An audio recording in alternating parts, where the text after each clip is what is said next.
I'm Amber Kylik from Critical Movement Coaching. So one thing that we do go over in natural movement is how to build some strength in the wrists. Okay, we tend to have this very convenient lifestyle where we swipe.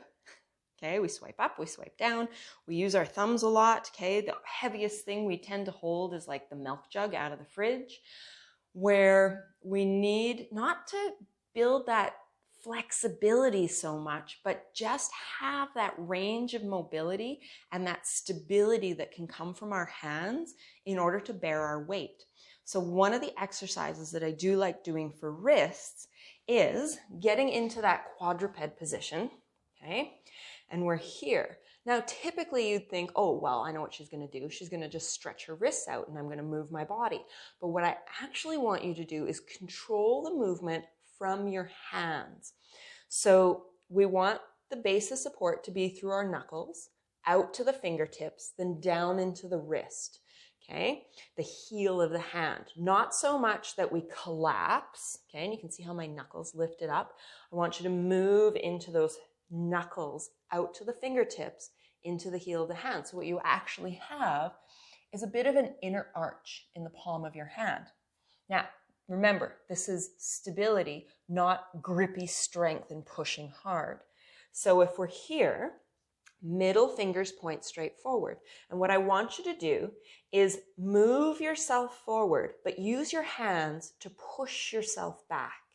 Okay, you almost pull yourself forward and push back with your hands.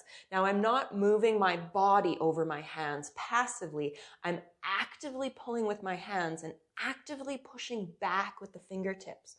Okay, and we do this with the middle fingers pointing forward. Then we turn the middle fingers into the center. Okay, and it's not quite as easy, but I want you to still actively push with the hands and actively push with the outside pinky finger edge of your hands and move this. This doesn't need to be a huge range of movement. Okay, we're just right here actively controlling the movement with our hands. Our body's just going in the direction our hands are helping. Then you turn, middle fingers pointing out. Okay, same thing. Actively move in the direction your hands are pushing and pulling you. Okay?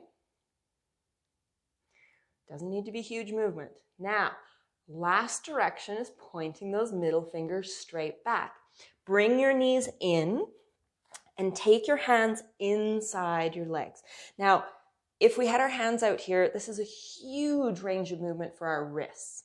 And to start out, we don't need to do that. So hands come here inside the knees. Now what we can do is push with the fingers. Don't fall on your face. Okay, again, small movement, pushing with those fingers and then pulling back gently and pushing with the fingers and pulling back gently. So again, it's an active movement that comes from your hands moving, and you should feel all these muscles. Okay, you notice my wrists are looking even red from doing that work. Not a huge thing. And when you start out, do it every second day. Don't do it every day because we do want our wrists to feel good.